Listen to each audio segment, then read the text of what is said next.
you, Deepak, and some of us were together in New York City. I think, just acknowledging the disruption that is taking place, and any disruption like this in every country, including India, impacts those who are most vulnerable, and those are the ones who take time, in some sense, to recover.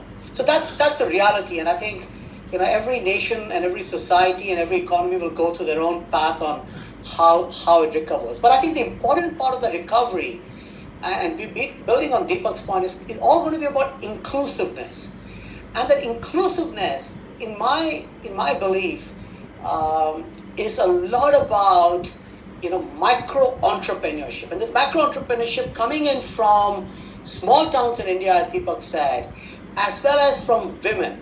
And I'll just take with you a couple of examples.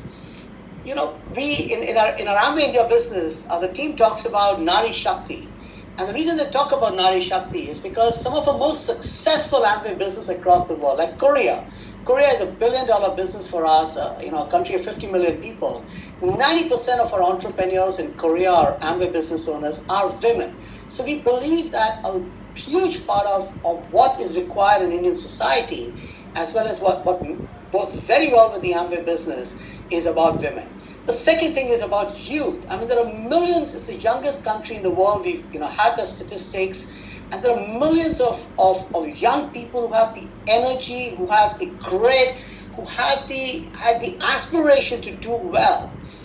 What Amway does, Chris, to your point with social commerce and the model that we're taking and building forward, is it takes the best of e-commerce, which is easy and frictionless shopping, and takes the best of social platforms like WhatsApp and Facebook and Kakao Talk or WeChat, and combines these two to help every micro entrepreneur succeed from wherever they work. It could be from home, wherever they are. It lets them connect to the world, deal with customers, build communities around their passion. And Amway does the platform, Amway does the training, Amway does the skills, Amway has the products that help them succeed. And it's open for everyone.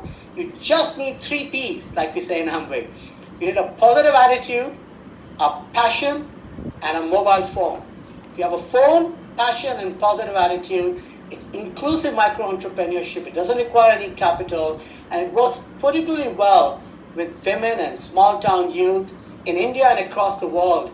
And we are all in investing and continuing to invest in India, because we believe, despite all the challenges in the recent past, India remains a long-term growth story for Amway. I like 3 Ps, Milan. I'm going to borrow that. Pradeep? I don't have anything as fancy. That was really well thought through. And it felt like the passion, Milan, that you had in the way that you talked about that, clearly that is deeply embedded in everybody at Amway. A terrific lesson for me. Chris, I think the way we think about this is we were built on this idea of micro-entrepreneurship, right? If there was no micro-entrepreneurship, there wouldn't be any Uber. We had, just before the COVID crisis, north of 3 million workers on our platform who are independent micro-entrepreneurs. They have their vehicle, they log onto a platform, and they get connected to riders and make a living out of that. And that power of that, obviously,